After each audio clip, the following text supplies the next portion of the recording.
It's a seriously bad day. What does that look like? Can you pull up the SpaceX? What's it? Dragon what? The Crew Dragon. Crew Dragon. Whoa. There she is. That looks like something from the future. That's the test we just did. That's an artist drawing of it. But this was the final big test we had to do before we actually put people inside. And we did that successfully just a couple of weeks ago. Wow. So what we did was we lit up those eject engines. There, that's an actual shot. Yeah. That's insane. Look at that thing. Yeah. That looks like a UFO. That's crazy. And that rocket went kablooey. Not that we blew it up, but it started, once it separated, the rocket started tumbling out of control, and it made a giant fireball. And is that normal or expected? We kind of thought that would happen, yeah. Well, you were right. We weren't planning on using it again. There it is. So there it is, separating from the booster. Wow. And the booster went kaboom, but the rocket, but it was I think, if I remember right, I think it was 1.5 kilometers away when the rocket went kaboom, and it was fine. Now, when you guys do these test flights, do they have to anticipate where this stuff is going to land?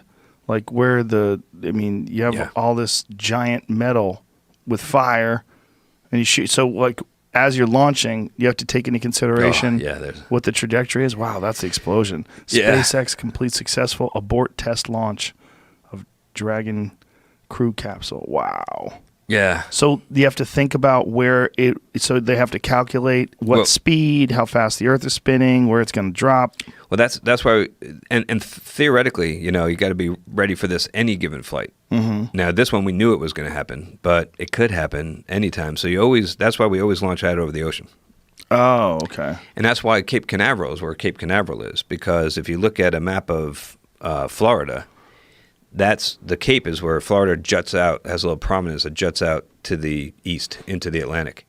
And that way you can go due east, which is generally what you want to do when you launch, or you can even turn a little bit north or south, and you're not going to fly over anybody's house or Disneyland or anything. Mm. And if something goes wrong, in the old days, like on the shuttle, we actually had explosives on the tank. And there were these dudes, these range safety control officers that would sit with the big red button.